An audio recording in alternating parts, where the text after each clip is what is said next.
வணக்கம் நண்பர்களே, நான் உங்கள் கிச்சா பேசுகிறேன். பிரதமரின் முடிவை மாற்றிய மகா பெரியவா 1983 நடந்த சம்பவம் இது. அந்த சம்பவம் பற்றினது தான் இந்த பதிவு. அந்த சம்பவம் பற்றி மேலும் நம்ம தெரிஞ்சுக்கிறதுக்கு முன்னால் நம்ம சேனலை இது வரைக்கும் சப்ஸ்கிரைப் பண்ணாதவங்க கண்டிப்பாக பெல் ஐக்கான் கிளிக் பண்ணுங்கள், சப்ஸ்கிரைப் பண்ணுங்கள். ஜெகத்குரு ஆதிசங்கரருக்கு அஞ்சல் தலை வெளியிட விரும்பினார் பிரதமர் இந்திரா. காஞ்சி மகாபெரியவாளின் கருத்தை அறிய மத்திய அமைச்சர் சி. சுப்பிரமணியத்தை மகாபெரியவாளை சந்தித்து அவருடைய அபிப்பிராயத்தை அறிய அனுப்பினார்.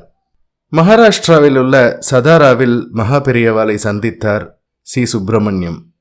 வெளியிடலாமா என்பது குறித்து மத்திய அரசு எனது கருத்தை கேட்கிறதா அல்லது ஆசையை கோருகிறதா? முன்பே முடிவு ஆகிவிட்டால் நான் ஆட்சேபிக்கவில்லை என்றார் மகாபெரியவா. தங்களின் கருத்தை அறிந்த பின்னரே முடிவு செய்ய உள்ளோம் என்றார் சி. சுப்பிரமணியம். நல்லது, அப்படியானால் சொல்கிறேன். அஞ்சல் தலை தேவையில்லை. அவதார புருஷரான ஆதிசங்கரர் பிறப்பிலேயே பெருமை மிக்கவர். தபால் தலையில் அவரது படத்தை வெளியிட்டால் என்னவாகும்? நாக்கால் எச்சில் படுத்தி அஞ்சல் உரை மீது ஒட்டுவார்கள். நடைமுறையில் மக்கள் இப்படித்தானே செய்கிறார்கள். அது மரியாதையாகுமா என கேட்டார் மகாபெரியவா.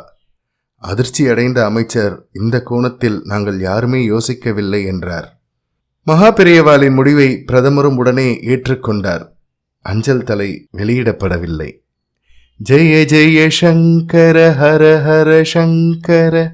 இந்த பதிவு உங்களுக்கு பிடிச்சிருந்தா லைக் பண்ணுங்க, ஷேர் பண்ணுங்க, கமெண்ட் பண்ணுங்க. மறக்காம பெல் ஐக்கான் கிளிக் பண்ணுங்க, சப்ஸ்கிரைப் பண்ணுங்க. நன்றி நண்பர்களே.